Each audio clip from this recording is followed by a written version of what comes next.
Olha aqui, quero começar agradecendo, e tem tudo a ver com o meu editorial. Recebi de um leitor, o Gilberto Lopes, né? Este livro de presente, O Soldado Absoluto, do Wagner William, da editora Record. O Soldado Absoluto, que conta a história deste gigantesco homem na história brasileira, o Marechal Lott, né? Que tem... morreu em 1984, acho. Só verifique para mim, Fábio Cuba. O Bob. E morreu sem honras militares, o que foi uma desonra, obviamente, para as Forças Armadas brasileiras, né? Não ter conferido a Lott as honras militares. 19 de maio de 1984. E por que foi assim? Porque ele era um militar que chegou ao topo da carreira antigolpista. Antigolpista.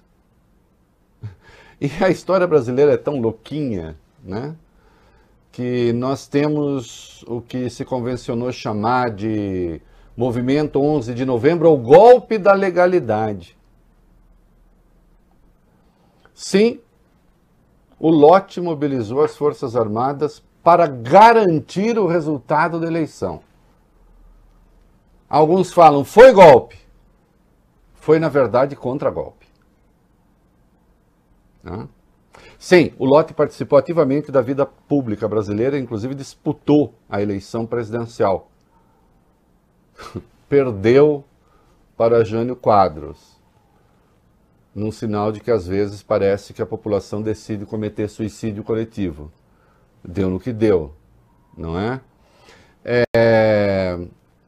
Os militares estão muito ativos na vida política brasileira, sempre foram, mas muito mais desde aquilo que foi um golpe militar, o golpe da República.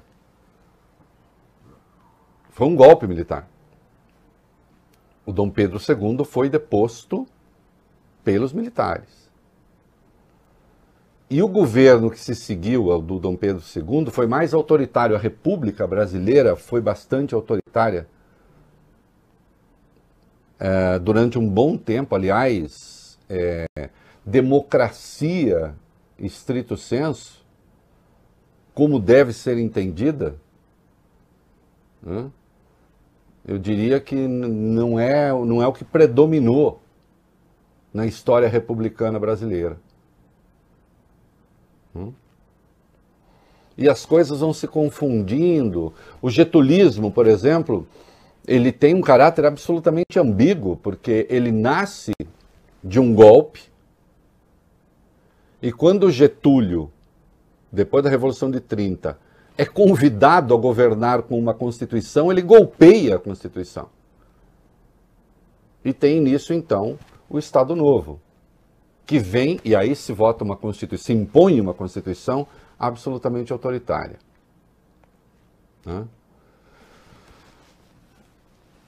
Getúlio volta pela via eleitoral e se mata no dia 24 de agosto de 1954.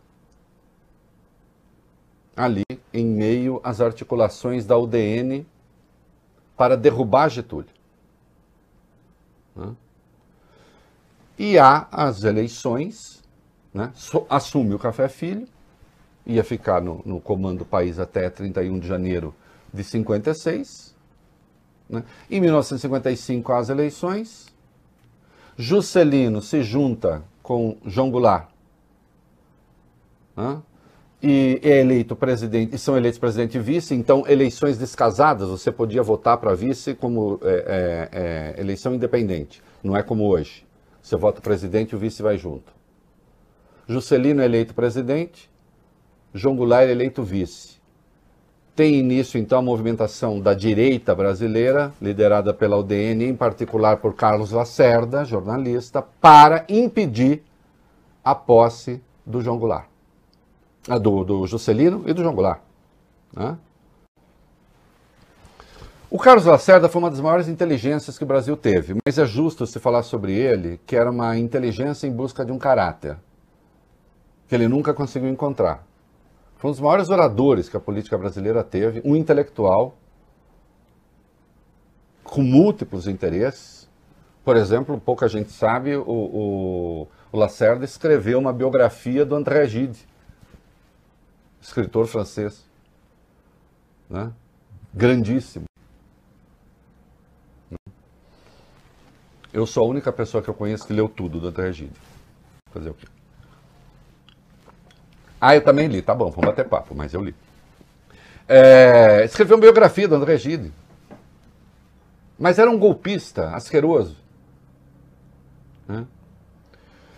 Inventou uma tal de carta Brandi, que seria uma correspondência do João Goulart com peronistas da Argentina para fazer um movimento revolucionário na América do Sul, social, sindicalista. Era uma invenção, era uma mentira.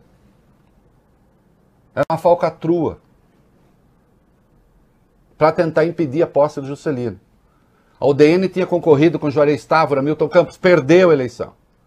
E à época, se elegia quem tinha mais votos, não tinha maioria absoluta, não tinha que ser metade mais um dos votos válidos. Quem tinha mais, se elegia. Juscelino, se não me engano, se elegeu com 36% dos votos. Juarez Távora ficou em torno de 30%. O Juscelino, o Lacerda inicia a campanha, não, só tem que ter maioria absoluta. Se não tiver maioria absoluta, o Congresso elege indiretamente o presidente. Não emplacou, tenta o golpe, e aí começa uma movimentação militar para impedir a posse do Juscelino. Posse legítima de um presidente eleito. Né? No dia, acho, 8 de novembro, morre o presidente do Clube Militar e um sujeito chamado Coronel Mamed discursou no velório e pregou o golpe militar. O Café Filho tinha ficado doente. O vice do Getúlio. Estava doente, estava no hospital. O Carlos Luz, presidente da Câmara, estava na presidência da República. O Lott vai pedir a punição do Mamed para o Carlos Luz. Consta que ficou esperando horas para ser atendido. O Carlos Luz disse não. E o Lott entendeu que se estava preparando, então, um golpe militar. E se estava preparando um golpe militar. Preventivamente, ele toma algumas posições estratégicas com as forças que lhe eram leais. E diz, golpe não. O Carlos Luz, a hora que viu, opa, dancei, se manda para o cruzador Tamandaré. Né? E o Lott mandou disparar contra o cruzador Tamandaré. Não para pegar, para tiro de advertência. Se tiver resposta, matamos todo mundo. E isso foi entendido como um golpe? Bom, mas peraí, foi um contragolpe. Tá torcendo as palavras? Não, foi um contragolpe. O golpe estava articulado. Tanto é que o Lacerda se manda para Cuba. Cuba do Fulgêncio Batista ainda. Cuba pré-revolução.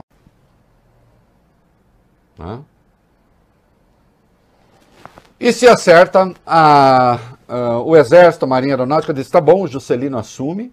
Então o golpe que se deu em 64 estava preparado para ser dado antes. O Café Filho, lá do hospital, participava da conspiração. Aí ele disse, sarei, quero voltar à presidência.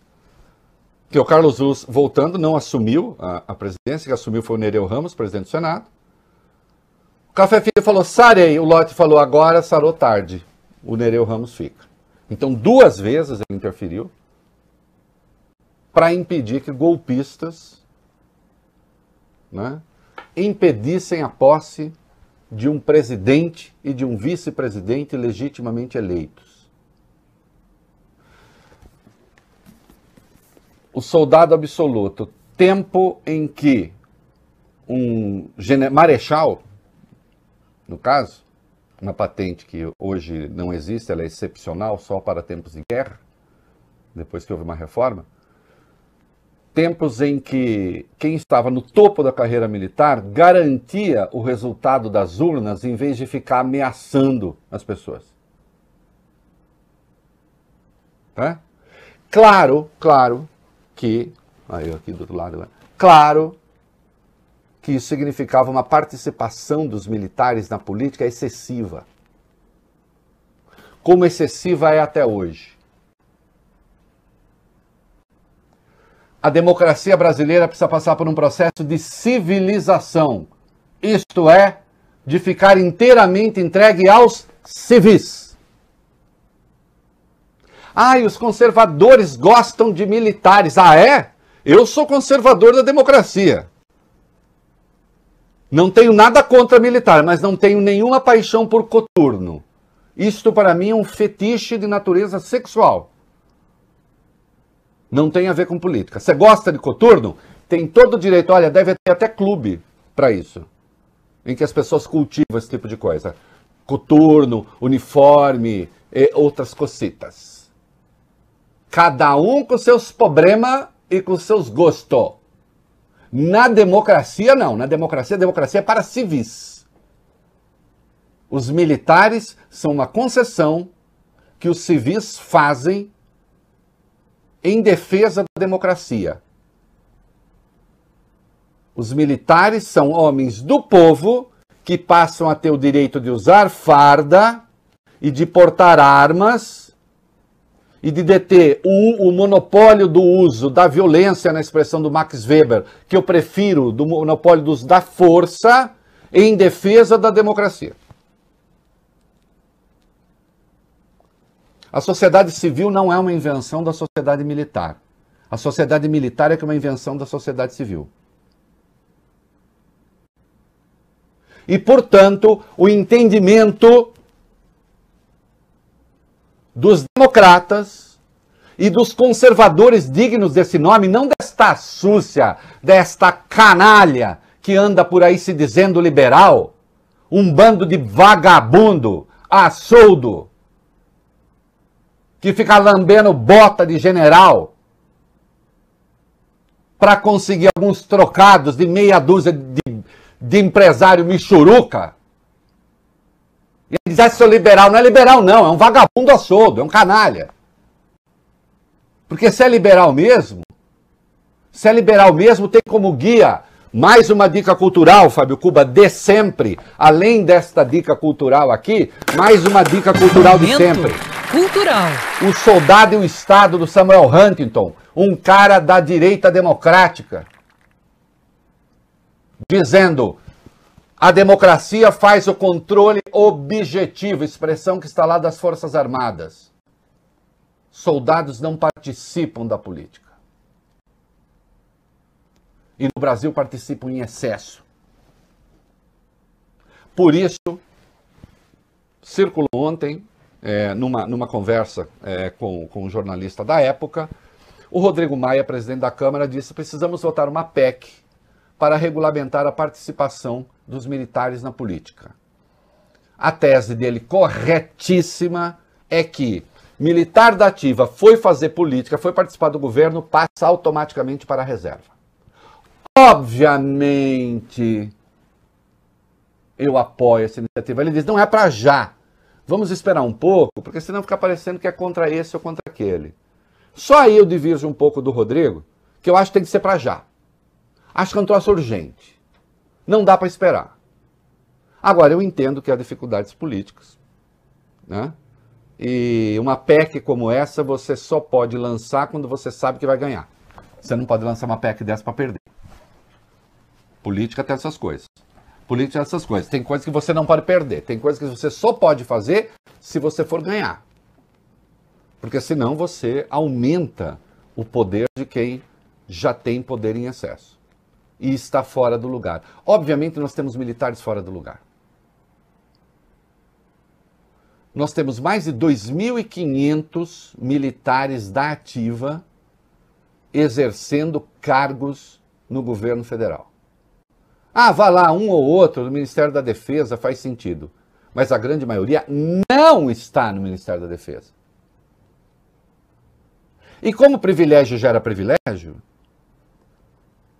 o senhor ministro da Defesa, Fernando Azevedo e Silva, já consultou a Advocacia Geral da União, quando lá estava André Mendonça, atual ministro da Justiça, reivindicando que militares da ativa e da reserva que trabalhem no governo possam ganhar acima do teto. Então vocês vejam, aquilo que já é inaceitável começa a assumir características de vergonha, de pedido de privilégio. Se considerar os militares da reserva, são mais de 6 mil no governo. Isto é um processo de colonização do governo pelos militares. Viram o regime militar, ainda que o presidente tenha chegado ao poder pelas urnas. E a partir daí, o poder executivo se transforma numa plataforma de reivindicações corporativistas, o que é péssimo para as Forças Armadas e o que é péssimo para o Brasil. O Rodrigo ainda chegou a dizer que ele não tem nada contra a participação de militares da reserva no governo. Eu tenho, eu vou mais fundo. Eu vou mais fundo. Sabe por que eu tenho? Porque os senhores militares são a única categoria que recebem aposentadoria integral. Eles não gostam que chame de aposentadoria, porque afinal de contas eles são força reservista, é aposentadoria integral, é a mais deficitária do país. E se diz que assim é porque eles não podem, no curso da carreira, ter uma outra dedicação ou se preparar para uma outra formação, já que a dedicação é exclusiva, coisa que os outros servidores podem. Ah, muito bem, sendo assim, tem aposentadoria especial, especialíssima, vá lá. Mas então acabou, chega de privilégio. Chega de privilégio. É preciso ir adiante no processo de civilização do Brasil. Hoje nós estamos vendo, daqui a pouco nós vamos ver de novo, os excessos das polícias no Brasil. Mesmo de uma que era muito disciplinada, que é a Polícia de São Paulo, com casos de disciplina clamorosos. As nossas polícias militares são forças auxiliares e reserva do Exército. Está errado. As polícias militares têm que deixar de ser militar. As polícias têm que ser polícias civis. Sim, uniformizadas, armadas, cuidando da segurança pública, mas subordinadas aos governos dos estados. Ora, não é uma federação que queremos? Se é uma federação que queremos, as polícias têm que ficar sob o controle dos estados. E não tem de ser subordinada à Força Armada coisa nenhuma. Desmilitarização do governo, com regras para a participação de soldados da ativa. Desmilitarização das polícias. Sim, passou a ser minha pauta. Ah, mas você já antes falou que essa não era uma questão urgente. Não era, passou a ser. À medida em que nós estamos vendo que polícias militares abrem flancos para a militância autoritária e antipovo. De sorte que muitas vezes se constituem verdadeiras milícias.